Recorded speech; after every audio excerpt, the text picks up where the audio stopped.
ورحمة الله وبركاته. الحمد لله وكفى وسلام على عباده الذين اصطفى. ونشهد أن لا إله إلا الله وحده لا شريك له، ونشهد أن سيدنا ومولانا محمدا عبده ورسوله. أما بعد فأعوذ بالله من الشيطان الرجيم. بسم الله الرحمن الرحيم. سبحان الذي أسرى بعبده ليلا من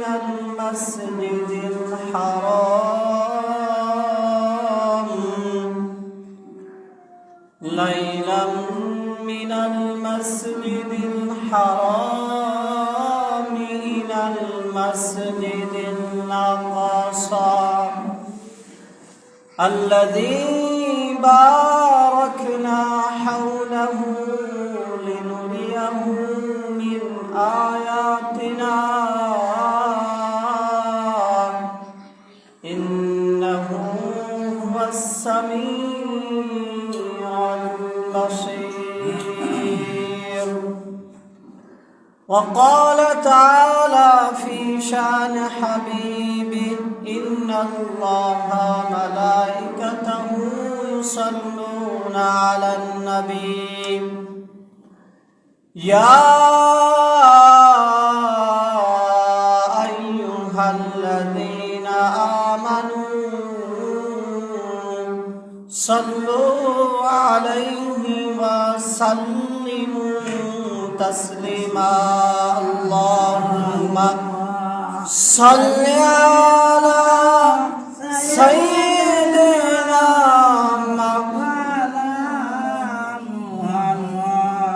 وعلى آل سيدنا محمد.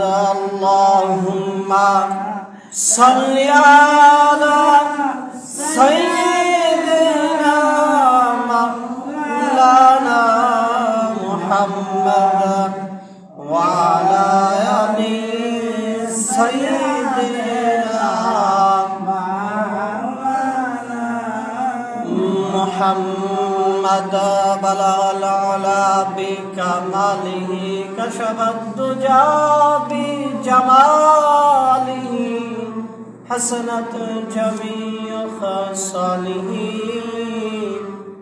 صلوا عليه وآله.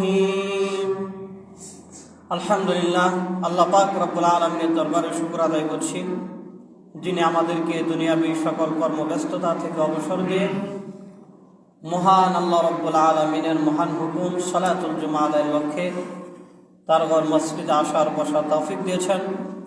এজন্য কালিমাতুশ শুকরিয়া আমরা পড়ছি আলহামদুলিল্লাহ।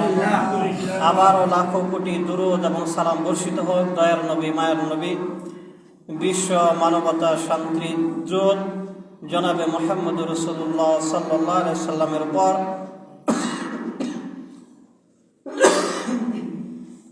আমরা সবাই পড়ছি সাল্লাল্লাহু আলাইহি ওয়াসাল্লাম। মুহতারাম হাজিরিন, সময়ের পরিক্রমায় আপনারা জানেন যে এখন রজব মাস চলছে এবং রজব মাসকে কেন্দ্র করে একটি বিশেষ দিন এবং ক্ষণের আলোচনা অধিকাংশ সময়ে করা হয়ে থাকে। যদিও ইতিহাসের কিতাবে সুনির্দিষ্টভাবে ওই দিন তারিখ লিপিবদ্ধ হয়নি, তারপরেও যেহেতু এই মাসের সাথে ওই দিনক্ষণের সম্পৃক্ততা করা হয়ে থাকে, সেই হিসাবেই এই সম্পর্কে কিছু বলা। আর সেই বিষয়টা হলো নবীজি সাল্লাল্লাহু আলাইহি ওয়াসাল্লামকে আল্লাহ পাক রব্বুল আলামিন বাবা আদম আলাইহিস সালাম থেকে সাইয়্যিদিনা ঈসা আলাইহিস সালাম, এই যে এখানে প্রায় লক্ষাধিক নবী রসুলগণ দুনিয়া থেকে এসেছেন এবং দুনিয়া থেকে বিদায় নিয়েছেন, তন্মধ্যে থেকে একমাত্র মুহাম্মদ সাল্লাল্লাহু আলাইহি সাল্লাম এক বিরল সম্মানে ভূষিত হয়েছিলেন। তা হলো নবীজি সাল্লাল্লাহু আলাইহি সাল্লামকে আল্লাহ সুবহানাহু ওয়া তাআলা দুনিয়ার জীবনেই সরাসরি মেরাজ দান করেছিলেন, আল্লাহ সাক্ষাৎ দিয়েছিলেন, যেটা অন্যান্য নবীর সাল্লাল্লাহু আলাইহিস সালামদের সাথে ঘটেনি, একমাত্র মুহাম্মদ সাল্লাল্লাহু আলাইহি সাল্লামের সাথে ঘটেছিল। এবং এই মেরাজের ঘটনাটা এই রজব মাসে ঘটেছিল, ইতিহাসে কোথাও কোথাও এমনটা বর্ণনা পাওয়া যায়। সে লক্ষ্যে মেরাজ সম্পর্কে আপনাদেরকে কিছু কথা বলার নিয়ত করেছি। ওমা তাওফীক ইল্লা বিল্লাহ। যেহেতু প্রথম আলোচনা, সেজন্য মেরাজের পরিচয়, মেরাজ কি, সেই বিষয়টা আপনাদেরকে বলা প্রয়োজন মনে করছি। মেরাজ হলো আল্লাহর পক্ষ থেকে আল্লাহর নবী এবং রসুলদেরকে কখনো কখনো অভ্যাসের পরিপন্থী কিছু বিষয় দান করে থাকেন, যেগুলোকে কুরআন সুন্নাহর ভাষায় মুআজিজা বলা হয়। আল্লাহ রসুল সাল্লাল্লাহু আলাইহি সাল্লাম সহ সব নবীরই কম বেশি মুআজিজা ছিল। আর আমাদের নবী মুহাম্মদ সাল্লাল্লাহু আলাইহি ওয়াসাল্লামও তার ব্যতিক্রম না। অর্থাৎ অন্যান্য নবীদের মুআজিজা ছিল, আমাদের নবীরও অনেক মুআজিজা ছিল। ওই অনেক মুআজিজা থেকে অন্যতম একটা মুআজিজা, যে মুআজিজা আর কোনো নবীর নাই, সেই মুআজিজা হলো মেরাজের মুআজিজা। এতটুকুন কথা দ্বারা এটা আপনাদের কাছে পরিষ্কার হয়েছে, মুআজিজা একটা বিরল বিষয়, আনকমন বিষয়, যেটার সম্পৃক্ততা শুধুমাত্র নবী এবং রসুলদের সাথেই হয়ে থাকে। এখন মুআজিজা কাকে বলে? বিভিন্ন কিতাবে বিভিন্ন ধরনের সংজ্ঞা পাওয়া যায়। আমি অনেকগুলা সংজ্ঞা পড়েছি, তন্মধ্যে যে সংজ্ঞাটা অনেক বেশি সুন্দর এবং একটা সংজ্ঞাই সব প্রশ্নের উত্তর দিয়ে দেয়, তেমন একটা সংজ্ঞা আপনাদেরকে বলছি। মুআজিজার এই সংজ্ঞাটা লিখেছেন মীর সৈয়দ শরীফ জুরজানি রহমাতুল্লাহ আলাইহি।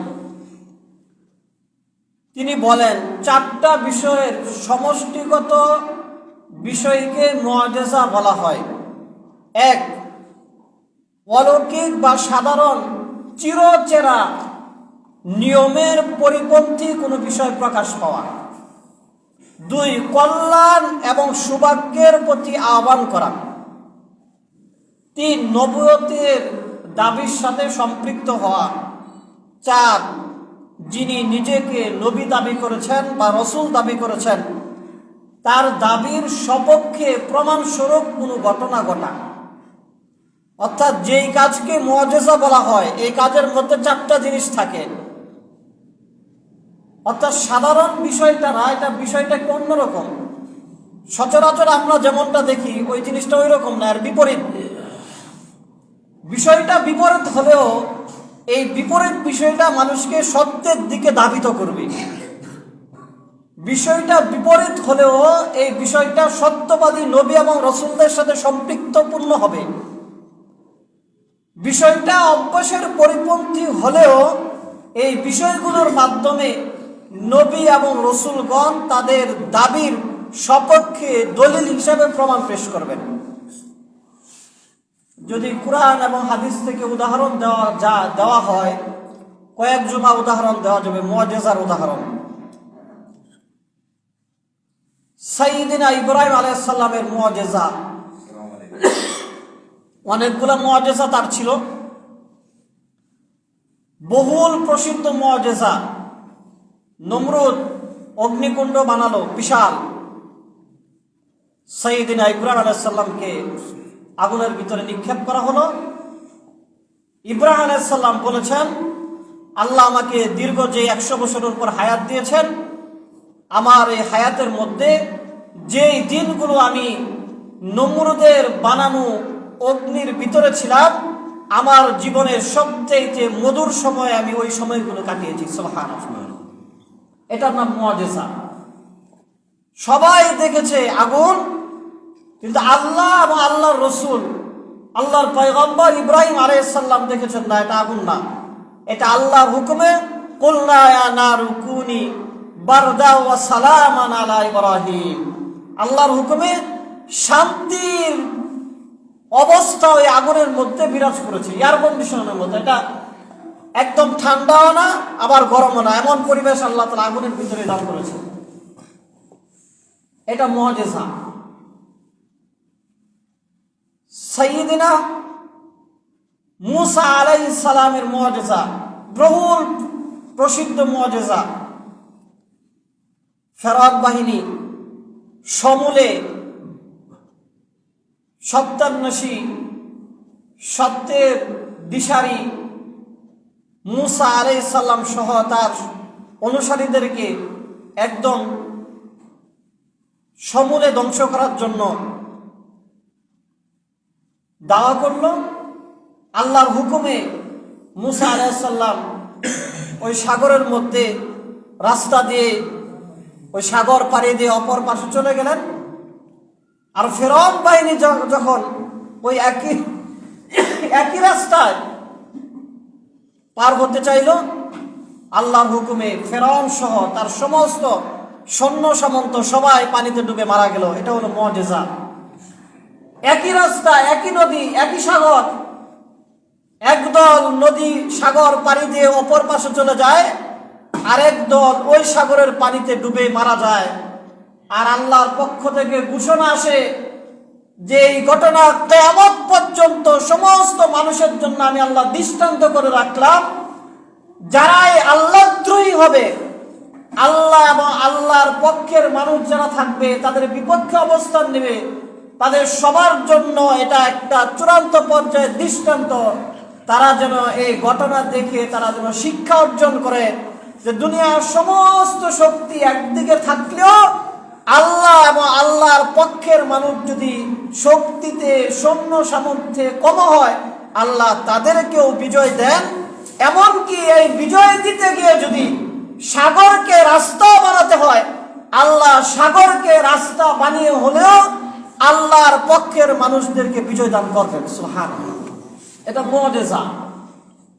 সাইয়্যিদিনা ঈসা আলাইহিস সালামের মুআজিজা ছিল, তিনি কবরের পাশে দাঁড়িয়ে বলতেন, কুম বিইজনিল্লাহ, ও মুর্দা আল্লাহর হুকুমে জীবিত হয়ে যাও। তিনি কবরের পাশে গিয়ে দাঁড়িয়ে বললেই মৃত্যু ব্যক্তিরা জীবিত হয়ে যেতেন। ইনশাআল্লাহ আল্লাহ যদি মনে রাখেন, সামনের জুমাতে একটা সুন্দর ঘটনা আছে, ঘটনাটা বলবো। এটা ছিল সাইয়্যিদিনা ঈসা আলাইহিস সালামের মুআজিজা। কোন জন্মান্ধ ব্যক্তি, মার পেটে থেকেই চোখের আলো নাই, এমন মানুষ যদি ঈসা আলাইহিস সালামের কাছে আসতেন, তিনি আল্লাহর হুকুমে হাতটা বুলিয়ে দিতেন, তার দৃষ্টিশক্তি ফিরে আসতো। সুবহানাল্লাহ। আল্লাহ সুবহানাহু ওয়া তাআলা ঈসা আলাইহিস সালামকে শক্তি দান করেছিলেন। এগুলো হচ্ছে মুআজিজা। মুসা আলাইহিস সালামের আরো মুআজিজা ছিল, হাতে লাঠি ছিল, এই লাঠি হাত থেকে ফেললে এটা সাপ হয়ে যেত, একদম জলজন্ত সাপ। আবার ওই লাঠি ধরলে আবার স্বাভাবিক লাঠি হয়ে যেত। এই লাঠি দিয়ে পাথরের মধ্যে আঘাত করলে পাথর ফেটে পানি বের হতো। মুআজিজা। আমাদের নবী মুহাম্মদ রাসূলুল্লাহ সাল্লাল্লাহু আলাইহি ওয়াসাল্লামের অনেক মুআজিজা ছিল। তন্মধ্যে সবচেয়ে ভালো, সবচেয়ে দামি, সবচেয়ে দীর্ঘমেয়াদী মুআজিজা হলো মুহাম্মদ রাসূলুল্লাহ সাল্লাল্লাহু আলাইহি ওয়াসাল্লামের উপর আল্লাহ তাআলা যে কুরআনুল কারীম দান করেছে, এটা হলো একটা মুআজিজা। কিয়ামত পর্যন্ত এই মুআজিজা সবার ঘরে ঘরে, সবার দ্বারে দ্বারে।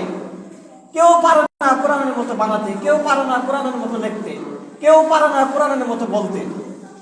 চ্যালেঞ্জ গ্রহণ করে, কিন্তু কেউ চ্যালেঞ্জের সামনে টিকতে পারে না।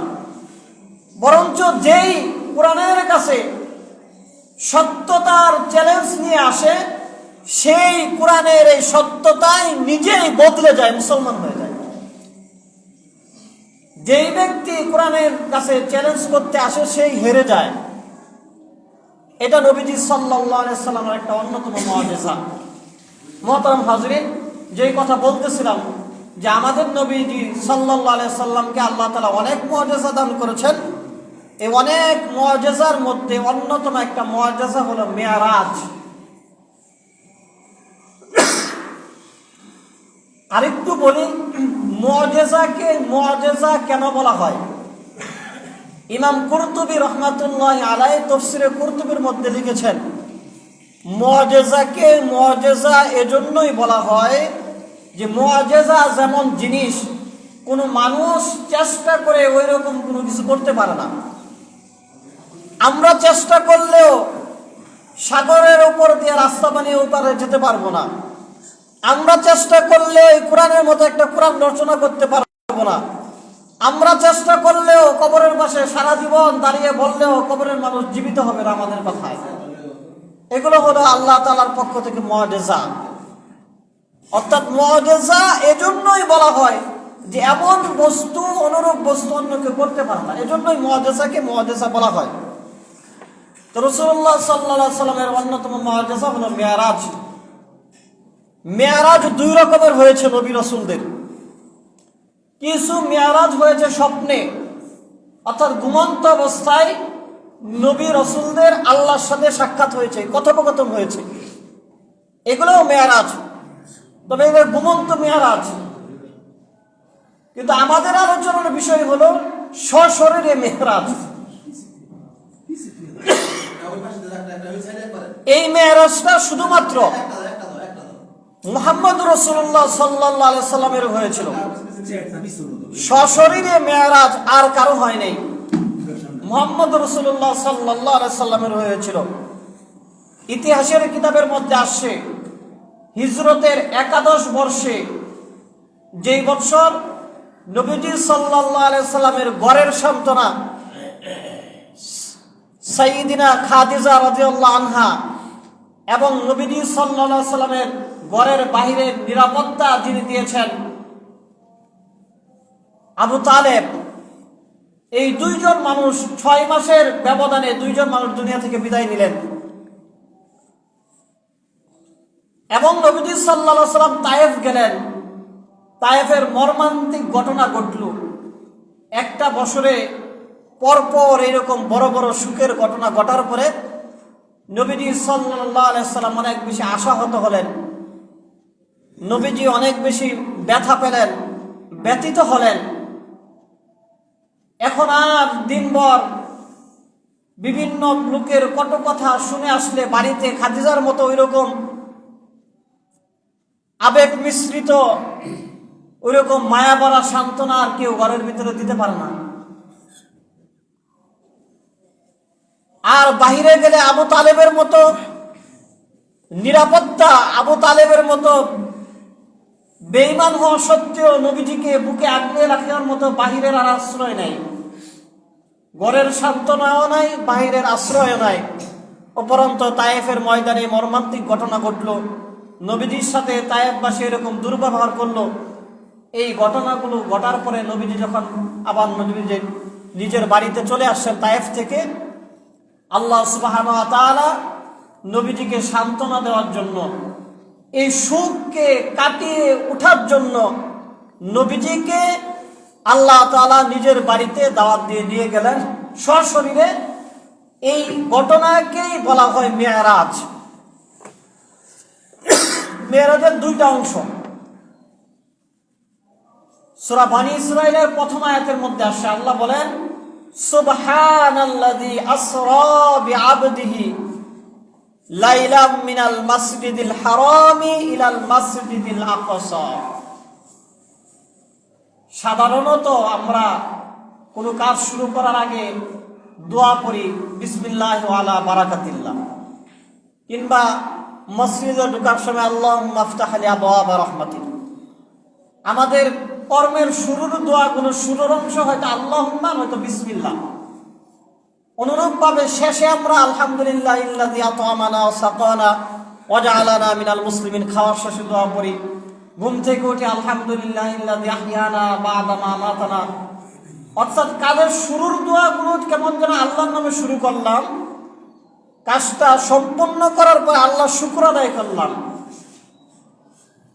তাহলে মেরাজের ঘটনা যখন আল্লাহ তাআলা আমাদেরকে শোনাচ্ছেন কোরআনের আয়াতের মাধ্যমে, আল্লাহ তাআলা তো আলহামদুলিল্লাহ ইল্লাযী আসরা বিআবদিহি এইভাবে শুরু করার কথা ছিল যে সমস্ত প্রশংসা আল্লাহ তাআলার, বা আলহামদুলিল্লাহ একটা ঘটনা শেষ হয়েছে, নবীজির সফর শেষ হয়েছে। কিন্তু আল্লাহ তাআলা মেরাজের ঘটনা বলতে গিয়ে বললেন সুবহানাল্লাযী আসরা বিআবদিহি।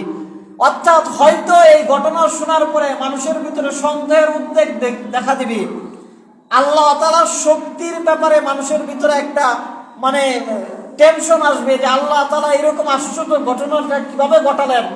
আল্লাহ তাআলা বললেন যে আল্লাহ তাআলা সব দুষ্কৃতি হতে মুক্ত। অর্থাৎ তোমাদের ধারণা হতে পারে যে দুনিয়ার মধ্যে আদম থেকে ঈসা পর্যন্ত কোনো নবী সশরীরে মেরাজ করে নাই, মুহাম্মদ সাল্লাল্লাহু আলাইহি ওয়াসাল্লাম সশরীরে মেরাজ করলেন, বিরল এক ঘটনা। অন্যান্য নবী এবং মুহাম্মদ সাল্লাল্লাহু আলাইহি ওয়াসাল্লাম ইতিপূর্বে স্বপ্নে মেরাজ করেছেন, সশরীরে আর মেরাজ করেন নাই। আবার রাত্রের কিছু অংশে এই বাইতুল্লাহ থেকে বাইতুল মাকদাস পর্যন্ত চলে গেলেন। এখনকার মতো এরকম ভাবে দ্রুতগামী কোনো ট্রেনও ছিল না, দ্রুতগামী কোনো উড়োজাহাজ, বিমান, প্লেনও ছিল না, রকেটও ছিল না। কিভাবে সম্ভব?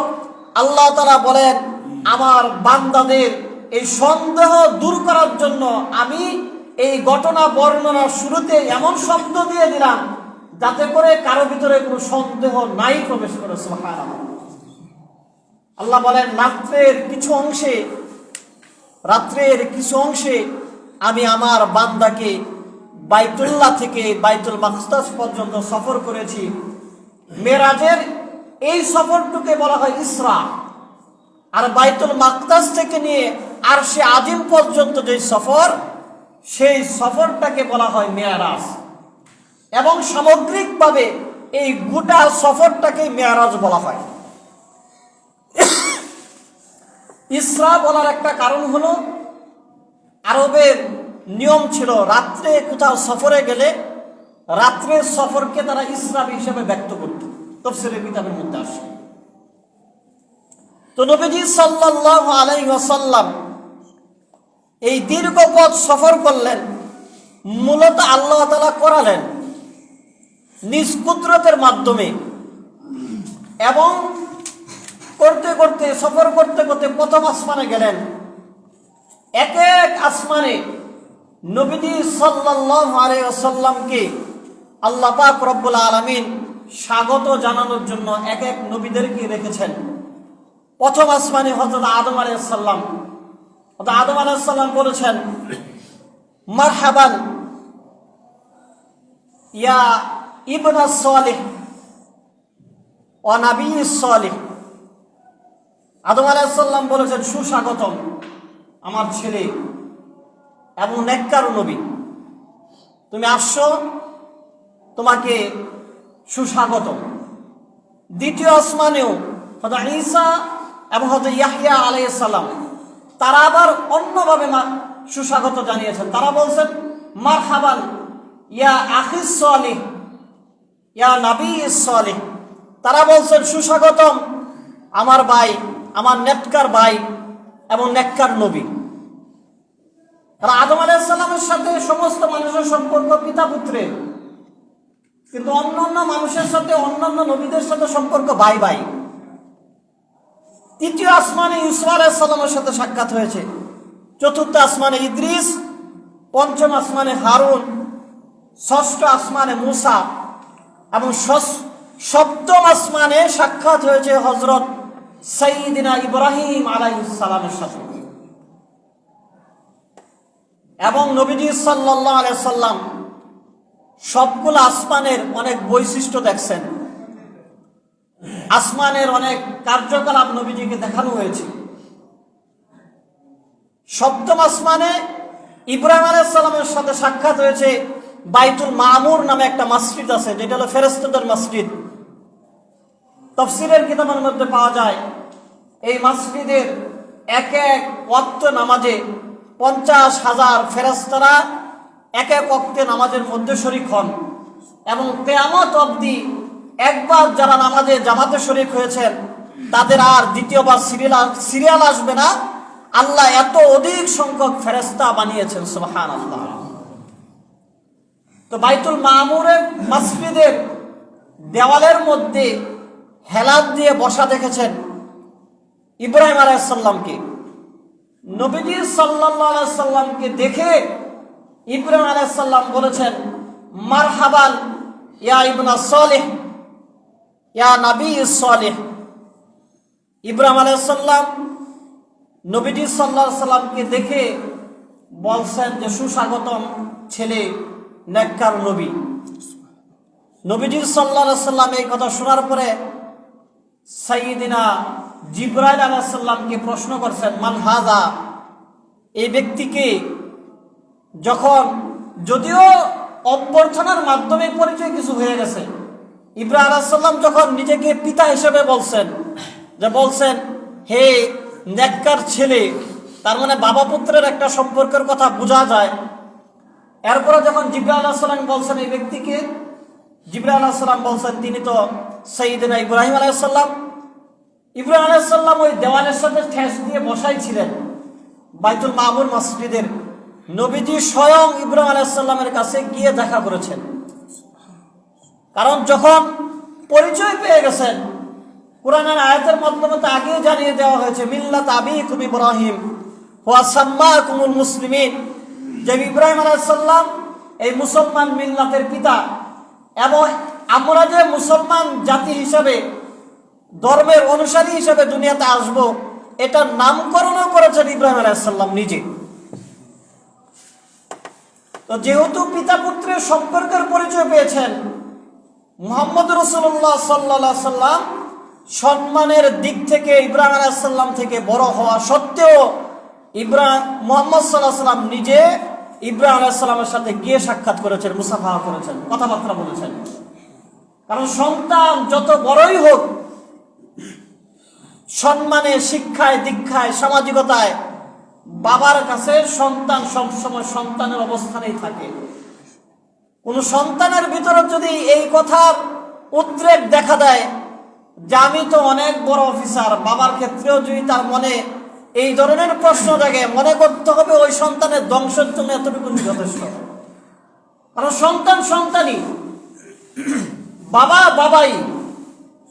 তো সম্মানের দিক থেকে মুহাম্মদ রাসূলুল্লাহ সাল্লাল্লাহু আলাইহি সাল্লাম বড় হওয়া সত্ত্বেও সম্পর্কের দিক থেকে ইব্রাহিম আলাইহিস সালাম যেহেতু বড়, তার সাথে যে সাক্ষাৎ করেছেন, দেখা সাক্ষাৎ করেছেন, করার পরে ইব্রাহিম আলাইহিস সালাম যেহেতু আমাদের কাছে তিনি পিতার অবস্থানে, তিনি নবীজি সাল্লাল্লাহু আলাইহি সাল্লামকে একটা কথা বলেছেন, নবীজি আবার সেটা আমাদেরকে বলেছেন।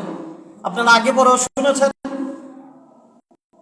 নবীজি বলছেন যে লাকাইতু ইব্রাহিম লাইলাতা উসরিয়া বি ফাকালা ইয়া মুহাম্মদ, যে যখন মেরাজের রজনীতে ইব্রাহিম আলাইহিস সালামের সাথে সাক্ষাৎ হয়েছে, ফাকালা ইয়া মুহাম্মদ, ইব্রাহিম আলাইহিস সালাম আমাকে বলেছেন, হে মুহাম্মদ, আকরি উম্মাতাকা মিন্নি সালাম, তুমি তোমার উম্মতদেরকে আমার পক্ষ থেকে সালাম জানিয়ে দিবে, আসসালামু আলাইকুম ওয়া রাহমাতুল্লাহ।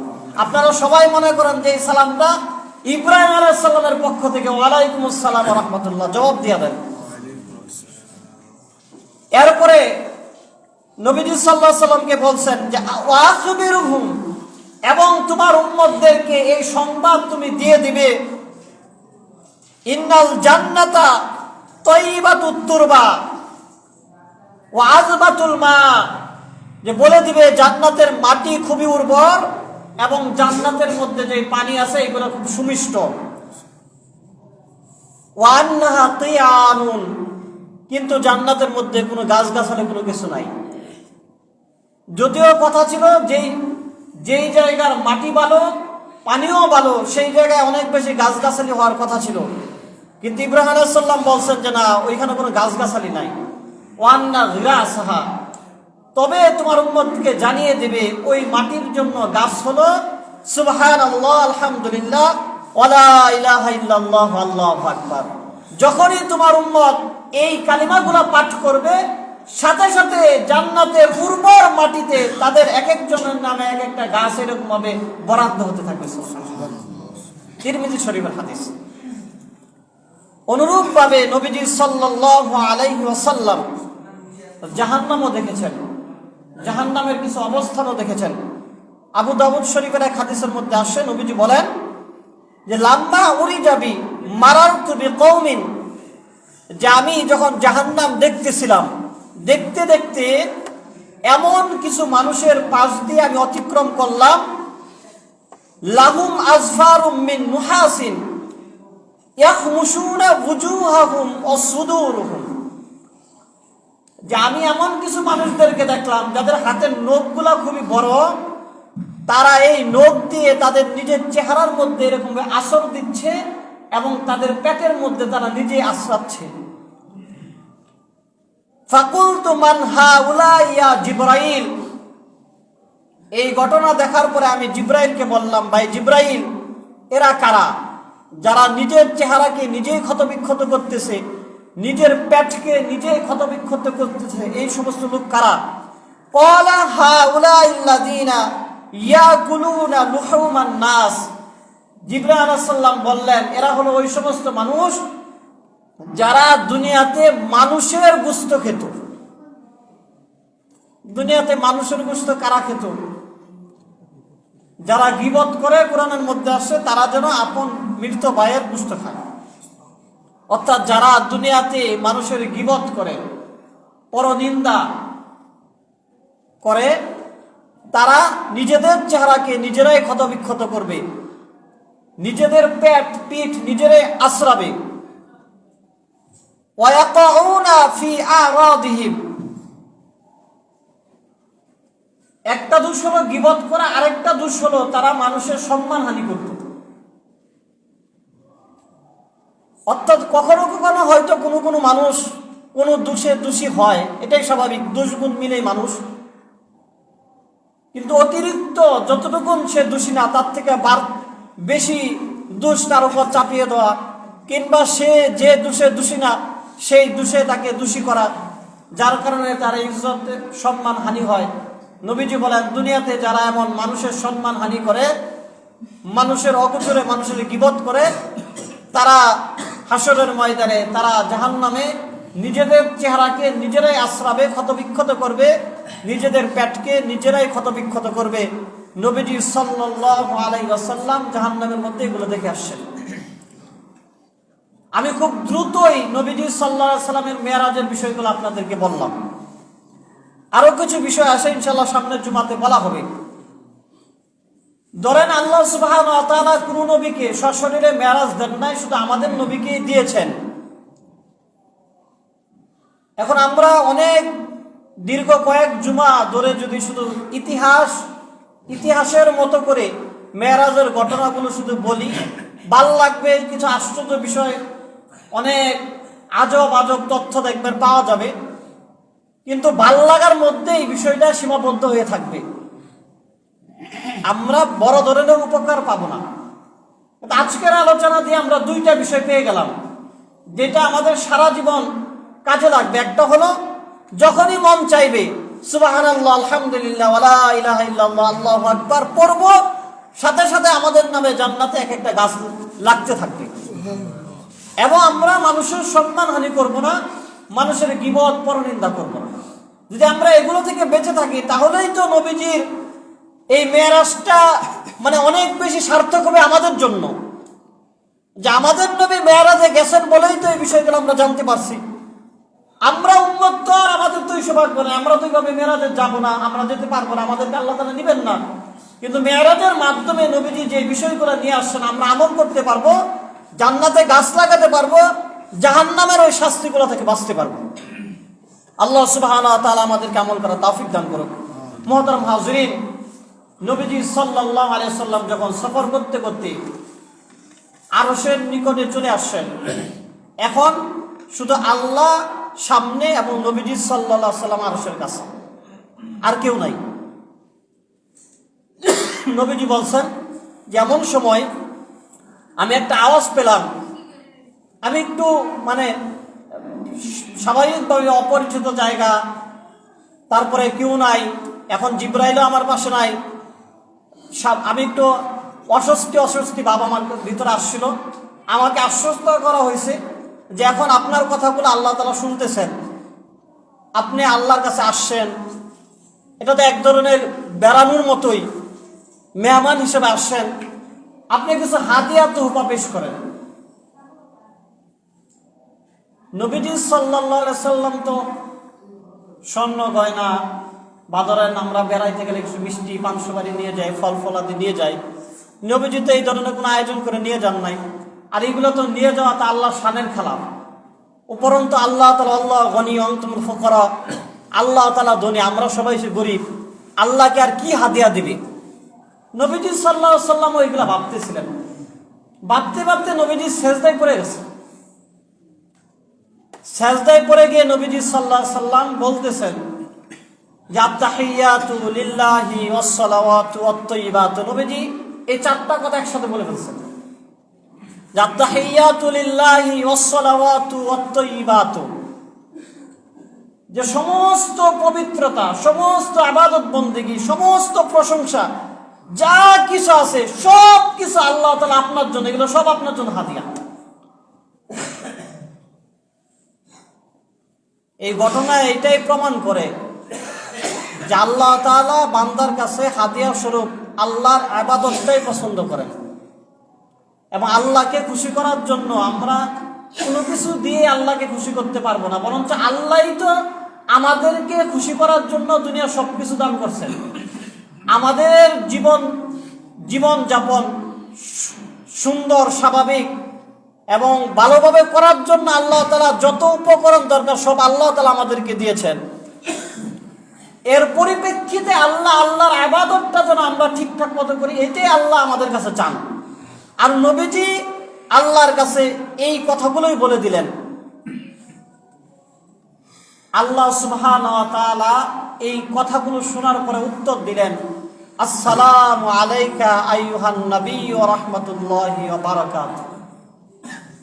যে হে নবী, আপনার উপর রহমত বর্ষিত হোক, আপনার উপর বরকত হোক। নবীজি সাল্লাল্লাহু আলাইহি সাল্লাম বললেন যে সব ধরনের প্রশংসা, সব ধরনের ইবাদত, সব ধরনের পবিত্রতা আল্লাহ তাআলার জন্য। কিন্তু আল্লাহ তাআলা যখন আল্লাহর পক্ষ থেকে রিপ্লাই দেওয়া হয়েছে, শব্দগুলো কিন্তু এক বচনে, আসসালামু আলাইকা, এক বচনের শব্দ ব্যবহার করা হয়েছে, যে হে রাসূল, শুধু আপনার জন্যই শান্তি, আপনার জন্যই রহমত, আপনার জন্যই বরকত। নবীজি সাল্লাল্লাহু আলাইহি সাল্লাম এখন এর প্রেক্ষিতে তো নবীজি পরবর্তী কথা হিসেবে নবীজি বলতে পারতেন যে আল্লাহ, আমি তো আমার বাবা মাকে দেখি নাই, আমার 40 বছর পূর্ণ হওয়ার আগে, আমার উপর কোরআন অবতীর্ণ হওয়ার আগে আমার বাবা মা দুনিয়া থেকে বিদায় দিয়ে চলে গেছেন, ইসলামের শরীয়ত তারা পায় নাই, আমার বাবা মাকে কোনোভাবে এই ধর্মের অনুসারী হিসাবে কবুল করার একটা প্রসেস করা হোক, বা আমার অনেক প্রিয় মানুষ আবু তালেব, সেও মারা গেছে, তাকে মাফের একটা ব্যবস্থা করা হোক, কিংবা ইত্যাদি ইত্যাদি আপনজন যারা আছেন অনেকের কথা বলতে পারতেন। কিন্তু নবীজি সাল্লাল্লাহু আলাইহি ওয়াসাল্লাম এমন সময়, যে সময় সবাই চাইবে যে নিজের বিশেষ কিছু, নিজের পরিবারের বা নিজের একান্ত আপন যারা, তাদের জন্য কিছু ফ্যাসিলিটি নেওয়া যায় কিনা, এমন সুযোগ যখন, তখন নবীজির মুখ দিয়া বের হইতে, আসসালামু আলাইনা ওয়া আলা ইবাদিল্লাহিস সালিহিন। আয় আল্লাহ, আপনি তো শুধু আমার জন্য শান্তির কথা বলছেন, আমার জন্য রহমতের কথা বলছেন, আমার জন্য বরকতের কথা বলছেন। আমি চাই আসসালামু আলাইনা, এই শান্তিটা শুধু আমার ভিতরে সীমাবদ্ধ থাকুক এমন না, আসসালামু আলাইনা ওয়া আলা ইবাদিল্লাহিস সালিহিন, আপনার যত বান্দারা সালেহ হবে, নেককার হবে, আপনার যত বান্দারা আমার সুন্নতের অনুসারী হবে, আপনার যত বান্দারা ইসলামের অনুসারী হবে, আপনার যত বান্দারা সত্য পথের পথিক হবে, আপনার যত বান্দারা আপনি যেইভাবে চলতে বলবেন সেইভাবে চলবে, আমি চাই সবাই যেন ওই শান্তির অংশীদার হয়ে যায়। সুবহানাল্লাহ। আল্লাহর পক্ষ থেকে শান্তি আসে শুধু মুহাম্মদ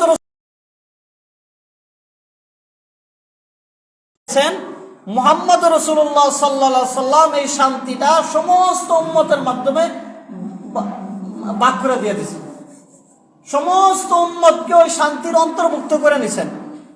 এজন্যই তো নবীজি সাল্লাল্লাহু আলাইহি সাল্লামকে একবার খুশি করার জন্য হযরত উমর রাদিয়াল্লাহু আনহু বলতেছেন, ইয়া রাসূলুল্লাহ, আমি আপনাকে ভালোবাসি আমার বাবা মার থেকে বেশি, আমার সন্তান সন্ততি থেকেও বেশি, তবে আমার জানের থেকে বেশি ভালোটা আপনাকে বাসি না। নবীজি সাল্লাল্লাহু আলাইহি সাল্লাম বলছেন যে তাহলে তুমি এখনো পরিপূর্ণ ঈমানদার হতে পারো নাই। লা ইউমিনু আহাদুকুম হাত্তা আকুনা হাব্বা ইলাইহি মিন ওয়ালিহি ওয়া ওয়ালাদিহি ওয়ান নাসি আজমাইন। উমর, যতক্ষণ পর্যন্ত তুমি তোমার নিজের জান থেকে, তোমার বাবা মার জানমাল থেকে, তোমার স্ত্রী পরিজন সন্তান সন্ততি দুনিয়ার যত মানুষ আছে সবার থেকে বেশি ভালো আমি নবীকে না বাসবে, ততক্ষণ পর্যন্ত তুমি পরিপূর্ণ ঈমানদার হতে পারবে না। নবীজির কথাটা তো, নবীজির এই চাওয়াটা তো উম্মতের প্রতি অযৌক্তিক না, অনধিকার চর্চাও না। কারণ যেই সময় আল্লাহর কাছে তিনি নিজের জন্য বা নিজের পরিবারের জন্য যেটা চাইতেন সেটাই পাইতেন, ওই সময় তিনি আমাদের সবার জন্যই চেয়েছেন। এবং কিয়ামত পর্যন্ত যারা আসবে তাদের সবার জন্য অগ্রিম চাওয়ার ব্যবস্থা করেছেন। কিভাবে? কোন ব্যক্তি যদি নামাজ পড়ে আর নামাজে যদি ইচ্ছা করে তাশাহুদ না পড়ে, আত্তাহিয়াত না পড়ে, ব্যক্তি নামাজ হবেই না।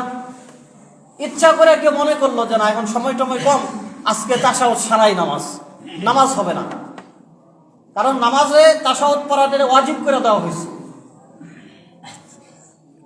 তাহলে প্রতিনিয়তই আমরা এটা নামাজের মধ্যে পড়তেছি।